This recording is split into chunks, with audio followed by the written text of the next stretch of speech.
அரிசியும் பருப்பையும் உற்பத்தி செய்ய முடியாத மக்களே, அது நிலத்தில் தான் விளைய வேண்டும். அதை இந்த பெருமக்களுக்கு சொல்லுங்கள். தொழிற்சாலை தொடங்குகிறார்கள். காரணம், எங்கள் பிள்ளைகளுக்கு வேலை கிடைக்கும், எங்கள் நாடு பொருளாதாரத்தில் வளரும் என்று பீத்துகிறார்கள். அன்பு மக்கள், அறிவார்ந்த தமிழர்கள் சிந்திக்க வேண்டும். அவர்கள் இந்த மண்ணிலே தொழிற்சாலை தொடங்குகிறார்கள். ஆயிரக்கணக்கான ஏக்கர்களை இந்த அரசு எடுத்துக் கொடுக்கிறது, பறித்து கொடுக்கிறது. தடையற்ற மின்சாரத்தை கொடுக்கிறது. நிலத்தடி நீரை எவ்வளவு வேண்டுமானாலும் உறிஞ்சிக் கொள்ளலாம் என்ற அனுமதி கொடுக்கிறது, பாதுகாப்பு கொடுக்கிறது. ஏன் உலகத்தில் இத்தனை நாடுகளும் இந்த நாட்டை குறிவைத்து வர வேண்டும் என்றால், என் அன்பு மக்களே, மனித உழைப்பு மலிவாக கிடைக்கிறது. என் உழைப்பை சுரண்டுகிறான், உற்பத்தியை பெருக்குகிறான், லாபத்தை கோடி கோடியாக குவிக்கிறான், கொண்டு போகிறான். அந்த நாடு பொருளாதாரத்தில் வளருமா, முன்னேறுமா? வெறும் சம்பளத்தை, கூலியை வாங்கி கொண்டு வயிறு விளைத்து வாழ்கிற இந்த நாடு வளருமா, முன்னேறுமா என்பதை என் அன்பு மக்கள் சிந்திக்க வேண்டும். இதுதான் இந்திய பெருநாட்டை ஆள்கிற காங்கிரஸ் கட்சியின் அரசியல் பொருளாதார கொள்கை. என் மக்களே, இந்த நாடு வளருது வளருதுன்னு சொல்றான். எப்படி? புள்ளி புள்ளியா வளருது. ஐயா அப்துல் கலாம் அவர்கள் வேற சொல்லிட்டு போயிட்டாங்க, இந்தியா 2020 வல்லரசு ஆகணும். நான் ஐயா சொல்லிட்டாங்களேன்னு மல்லாகப்படுத்து வாயை குழந்து பாதிட்டு இருக்கேன். வல்லரசு ஆகிறோட எங்கிட்ட வல்லரசு? எங்க வல்லரசு? மாக்காய்க்கா தோழர்கள் தான் பாடுவாங்க, எங்க நாடு ஆகுது வல்லரசு, அமெரிக்கா போல எங்க நாடு ஆகுது வல்லரசு, கலைஞர் அரிசி 1 ரூபா எங்க நாடு வல்லரசு, விடிஞ்சா கக்கூசுக்கு 4 ரூபா எங்க நாடு. பங்கு சந்தை ஏறுது மேல, பங்கு சந்தை ஏறுது மேல எங்க நாடு வல்லரசு, விளைஞ்ச நெல்லு விளை ஊறுது கீழே எங்க நாடு வல்லரசு. வந்தே வந்தே மாதரம் ஏ மாதரம், நொந்தே நொந்தே சாகுரம் எங்க நாடு ஆகுது வல்லரசு, அமெரிக்கா போலே எங்க நாடு ஆகுது வல்லரசு.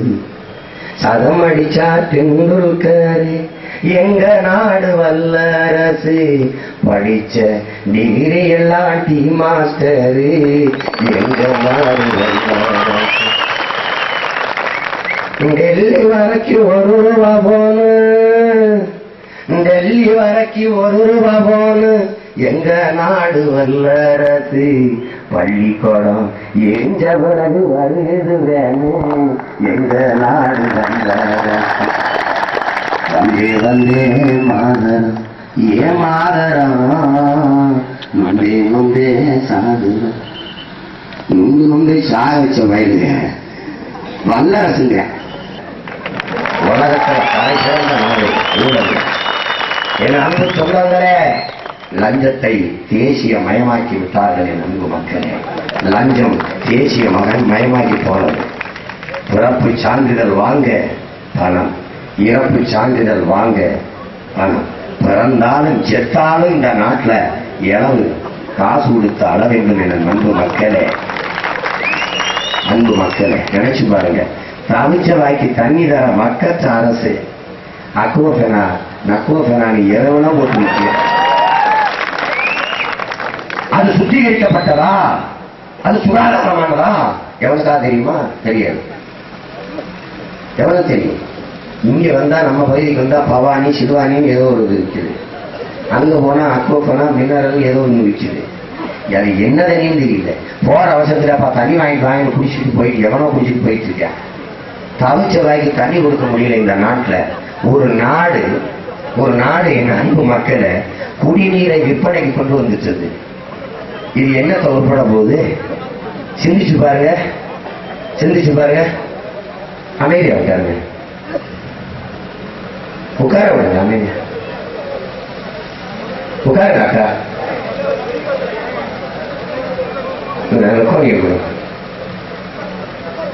விடுங்க. ஊடகம் இருந்தது, அதுல இடம் பத்தல. என் தேசத்தின் இளம் பிள்ளைகள் அறிவு பசியோடு அலைகிறாங்க. அவங்க படிக்கிறதுக்கு ஒரு 100 ஏக்கர்ல பெரிய படிப்பகம் நூலகம் கட்டுவோம்னா அது எப்படி இருக்கும்? ஆனா என்ன நடந்தது தெரியுமா? புழல் சென்னை மத்திய சிறையில் இடம் இல்ல, அதை இடிச்சுட்டு புழல்ல ஒரு 100 ஏக்கர்ல சிறை கட்டுவோம் அப்படின்னா அந்த நாடு எப்படி இருக்குன்னு யோசிச்சு.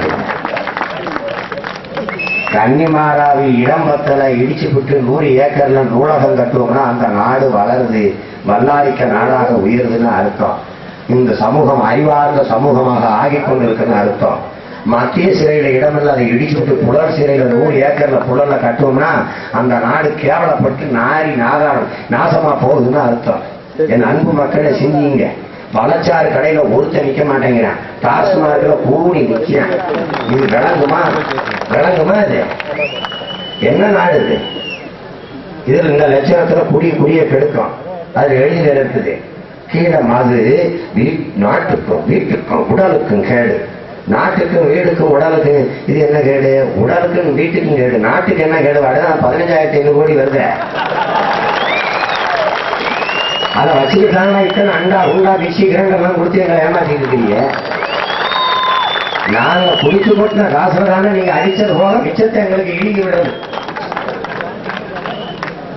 அப்படி கொஞ்சோண்டு சர்க்கரை எடுத்து தலையில் நடிக்கிறது கால கொடுமை. மது நாட்டுக்கு வீட்டுக்கும் கேடு. நாட்டுக்கு கேடான மதுவை எந்த நாடாவது விற்குமான அறிவார்ந்த என் தமிழ் சொந்தங்களை சிந்திக்கணும். அதுல ஒரு சட்டம் இருக்கு, குடிக்க போகும்போது நீங்க மோட்டார் சைக்கிளே கார்லயே போகலாம், குடிச்சுட்டு வண்டி ஓட்டக்கூடாது.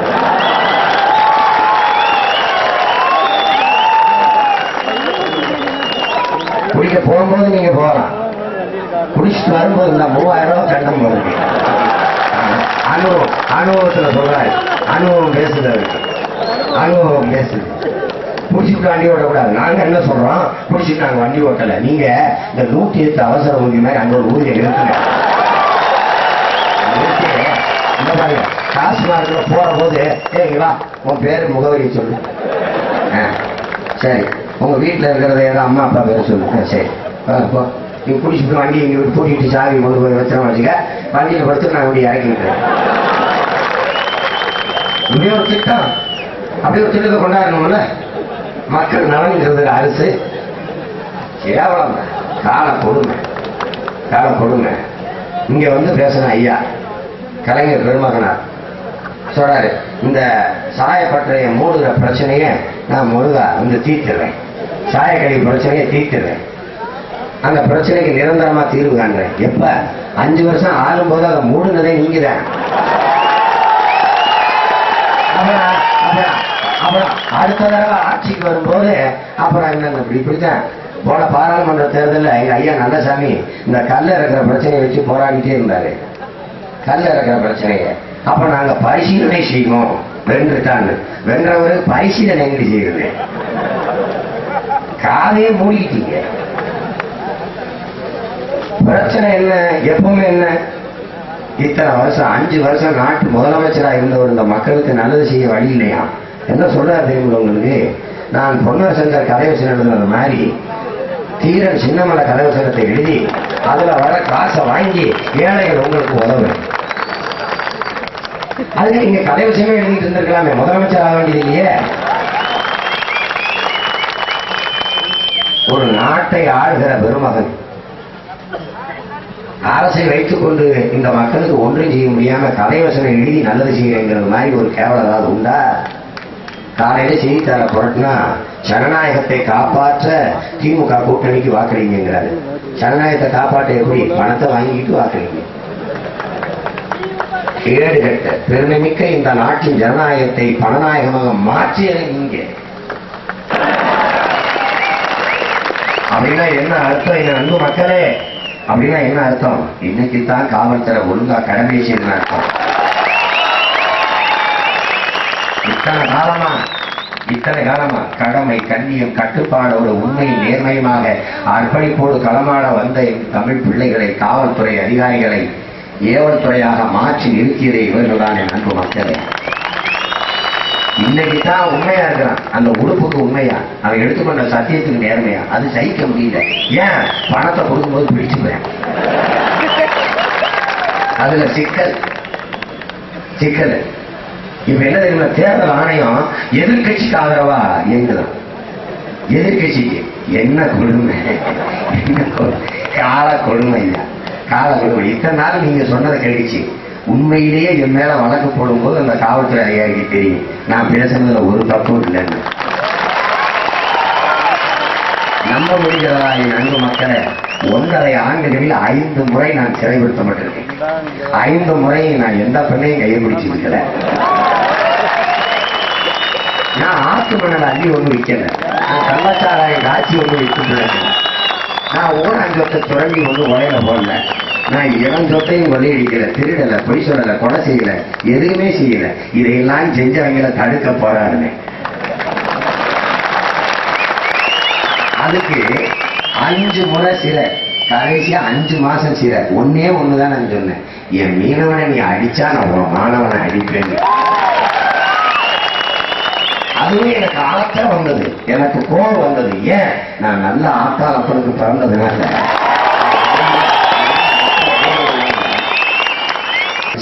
ஏன்னா என் ரத்தம் அவன் ரத்தம் ஒண்ணு, என் மொழி அவன் மொழி ஒண்ணு. நாங்கள் எல்லோரும் ஒரு தமிழ்தாயின் பிள்ளைகள் என்பதால அவன் அடித்தது எனக்கு வடிச்சது, நான் துடிச்ச போராடி. உங்களை போல இல்லை ஐயா, உங்களை போல நான் இல்லை. எல்லை தாண்டி மீனவர்கள் பேராசைப்பட்டு போகிறார்கள் மீன்பிடிக்க என்று சொல்றது நாங்கள் இல்லை. அது பேராசைப்பட்டு போறாங்க. 1,76,000 கோடியை கொள்ளையடிச்சு நீங்க என்ன ஆசைப்பட்டது? அது பேராசை இல்லையா? நேரு, காந்தி போன்ற பெரிய பெரிய தலைவர்களை, இந்த நாட்டின் தலைவர்களை உலகத்திற்கு எவ்வளவு தெரியுமோ என் அன்பு மக்களே, அவ்வளவு ராஜாவையும் கைவழியும் தெரியும். வெள்ளையனை எதிர்த்து போராடி இந்திய பெருநாட்டிற்கு விடுதலை வாங்கி தந்ததால் இந்த தலைவர்களை உலக அரங்கிற்கு தெரியும். அதே விடுதலை நாட்டில் கொள்ளையடித்து சேர்த்ததால் இவர்களை எல்லாம் உலக அரங்கிற்கு தெரியும். பல உலக நாடுகள் ஆராய்ச்சி என்ன தெரியுங்களா, ஒரு துறையில 1,76,000 கோடியை கொள்ளையடிச்சிருக்காங்க. இந்த நுட்பம் நமக்கு தெரியலையே. பல மண்ணை விட்டாங்க. இன்னைக்கு படிச்சுட்டு இருக்க இளைஞர்களுக்கு பொழுதுபோக்கு என்ன தெரியுங்களா ஆய்வு, இந்த 1,76,000 கோடிக்கு எத்தனை சொல்லி எத்தனை முட்டைடா போடுறது. அந்த அடிச்ச முட்டையில தான் இந்த இப்ப சத்துணவுல 5 முட்டையா போடுறது. அதுலதான் என் அன்பு மக்களே இந்த மிக்சி, கிரைண்டர், மிக்சி இல்லைன்னா கிரைண்டர், கிரைண்டர் இல்லைன்னா மிக்சி, லேப்டாப், அதெல்லாம் இதெல்லாம் எதுக்கு? நான் அடிச்ச கொள்ளையில